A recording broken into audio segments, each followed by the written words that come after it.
पाठ 12 क्रिया तथा क्रिया की व्याकरणिक कोटि काल।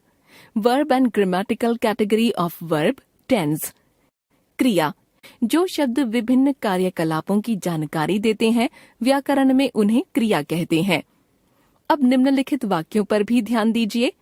शेर पिंजड़े में है, सोफिया अध्यापिका है, सब लोग ईमानदार हैं। इन वाक्यों में आने वाले है या हैं शब्द होना क्रिया के रूप हैं। इन शब्दों से किसी वस्तु या व्यक्ति की स्थिति या अवस्था का पता चलता है। व्याकरण में ऐसे शब्दों को भी क्रिया कहते हैं।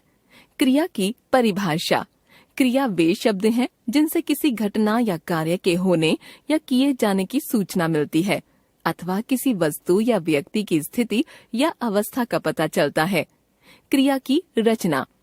निम्नलिखित वाक्यों में लिखना क्रिया के विभिन्न रूपों पर ध्यान दीजिए। वह पत्र लिख रही है, वे हमेशा कुछ न कुछ लिखते रहते हैं। मैं कविता नहीं लिख सकती, तुम्हें रोज लिखना चाहिए। मैं एक कहानी लिखूंगा, अध्यापिका बच्चों से निबंध लिखवा रही है। इन वाक्यों में आने वाले क्रिया के रूप हैं लिख रही है, लिखते रहते हैं, लिख सकती, लिखना चाहिए, लिखूंगा तथा लिखवा रही है। आप देख सकते हैं कि इन सभी रूपों में लिख अंश समान रूप से आ रहा है। इसी अंश से क्रिया के वास्तविक अर्थ लिखना का पता चल रहा है। व्याकरण में इस अंश को धातु कहते हैं। क्रिया के विभिन्न रूपों में समान रूप से आने वाले तथा क्रिया के अर्थ को बताने वाले अंश को धातु कहते हैं। पढ़, लिख, चल, आ, जा, कर, सो, ले, दे आदि सभी धातुएं हैं। लिखना क्रिया के इन सभी रूपों में से यदि धातु को अलग कर दिया जाए तो रही है, ते रहते हैं, सकती, ना चाहिए, ऊंगा, वा रही है रूप बच जाते हैं। इन अंशों को सहायक क्रिया कहते हैं। अतः सहायक क्रिया क्रिया का वह अंश है जो धातु में लगकर क्रियापद बंध की रचना करता है। क्रिया के भेद। कर्म की अपेक्षा या अनपेक्षा के आधार पर क्रिया के भेद। सकर्मक क्रिया। जो क्रिया कर्म की अपेक्षा करती है सकर्मक क्रिया कहलाती है। कर्म की अपेक्षा का पता हमें क्रिया पर क्या तथा किसे या किसको शब्दों से प्रश्न करने से लगता है। जैसे रसोइया खाना बना रहा है, क्या बना रहा है? उत्तर खाना। उन्होंने बच्चों को खिलौने दिए, खिलौने किसे दिए?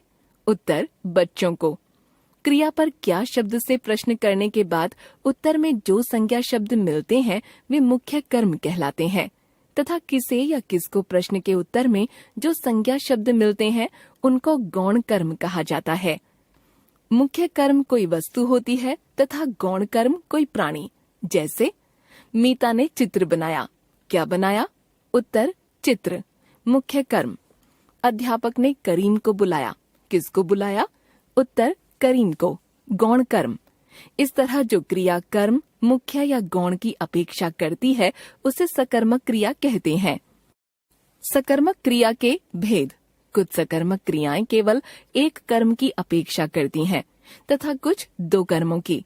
इस आधार पर उनके दो भेद हो जाते हैं, एक कर्मक तथा द्विकर्मक। एक कर्मक क्रिया। जो सकर्मक क्रिया केवल एक ही कर्म मुख्य या गौण की ही अपेक्षा करती है एक कर्मक क्रिया कहलाती है। जैसे वह खाना नहीं खाएगी, वे अपना काम करेंगे, खाना या काम, मुख्य कर्म। पिताजी ने चाचा को बुलाया, उसने नौकर को डांटा, चाचा या नौकर, गौण कर्म। द्विकर्मक क्रिया। जो सकर्मक क्रिया दो कर्मों मुख्य कर्म और गौण कर्म की अपेक्षा करती है द्विकर्मक क्रिया कहलाती है। जैसे मुख्य कर्म, गौण कर्म, द्विकर्मक क्रिया। मंत्री जी ने सैनिकों को इनाम बांटे, इनाम सैनिक, बांटना। मैंने बच्चों के लिए मिठाई खरीदी, मिठाई, बच्चे, खरीदना। वह पिताजी से सामान लाया, सामान, पिताजी, लाना। अकर्मक क्रिया। जो क्रिया कर्म की अपेक्षा नहीं करती है अकर्मक क्रिया कहलाती है। जैसे आना, जाना, सोना, उठना, बैठना, चलना, दौड़ना, हंसना, रोना, भागना आदि। देखिए निम्नलिखित उदाहरण। लड़की रो रही है, आप यहीं ठहरिए, मैं घर जा रहा हूँ, मेरे साथ चलो। इन अकर्मक क्रिया युक्त वाक्यों की क्रियाओं पर यदि क्या या किससे शब्दों से प्रश्न किए जाते हैं तो उनके कोई उत्तर नहीं मिलते हैं। क्रिया की व्याकरणिक कोटि काल। यह तो आप जानते ही हैं कि यदि कोई क्रिया घटित होती है तो वह कुछ न कुछ समय अवश्य लेती है। प्रायः लोग काल टेंस तथा समय टाइम को एक मान लेते हैं, पर ये दोनों एक नहीं होते। समय का व्याकरणिक रूप ही काल है। चूंकि समय को वर्तमान, भूत तथा भविष्य 3 भागों में बांटा गया है, उसी आधार पर काल को भी 3 भागों में बांट लिया गया है। वर्तमान काल, भूतकाल, भविष्यत काल। वर्तमान काल। भाषा में जिन चिन्हों से यह पता चलता है कि क्रिया वर्तमान समय में घटित हो रही है या होती है, वे चिन्ह वर्तमान काल के चिन्ह कहे जाते हैं तथा वह वाक्य वर्तमान काल का होता है। ध्यान रखिए कि जिन वाक्यों में क्रियापद बंध में है, हैं, हूँ, हो चिन्ह लगे होंगे तो वे वाक्य वर्तमान काल के होंगे। निम्नलिखित उदाहरण देखिए। वे लोग रोज सुबह 8 बजे नाश्ता करते हैं। तुम लोग इस समय नाश्ता क्यों कर रहे हो? हम लोग नाश्ता कर चुके हैं। उन लोगों ने नाश्ता कर लिया है। वे लोग मेरे स्कूल में अध्यापक हैं। भूतकाल। भाषा में जिन चिन्हों से यह पता चलता है कि क्रिया बीते हुए समय में या भूत समय में घटित हुई थी, वे चिन्ह भूतकाल के चिन्ह कहलाते हैं तथा वह वाक्य भूतकाल का वाक्य होता है। ध्यान रखिए, जिन वाक्यों के क्रियापद बंध में आ, ई, ए या था, थी, थे आदि चिन्ह लगे होंगे, वे वाक्य भूतकाल के होंगे। देखिए निम्नलिखित उदाहरण। उन लोगों ने नाश्ता कर लिया। वह बाजार गई। वे ट्रेन से वापस आई। उन लोगों ने नाश्ता कर लिया था। वह सिनेमा देखने गई थी। वे लोग नाश्ता कर रहे थे। भविष्यत काल। भाषा में जिन चिन्हों से यह पता चलता है कि क्रिया भविष्य में घटित होगी, वे चिन्ह भविष्यत काल के चिन्ह कहलाते हैं तथा वह वाक्य भविष्यत काल का होता है। ध्यान रखिए, जिन वाक्यों के क्रियापद बंध में गा, गे, गी आदि प्रत्यय लगे होंगे, वे वाक्य भविष्यत काल के होंगे। देखिए निम्नलिखित उदाहरण। मैं आज स्कूल नहीं जाऊंगा। तुम कब चलोगे? हम फिल्म देखने जाएंगे। तू अब क्या करेगी? आप कहाँ ठहरेंगे? वह तुम्हें रुपये नहीं देगा। आज वे भी मैच खेलेंगे। हमने सीखा, क्रिया वे शब्द हैं जो विभिन्न कार्यकलापों के बारे में सूचना देते हैं।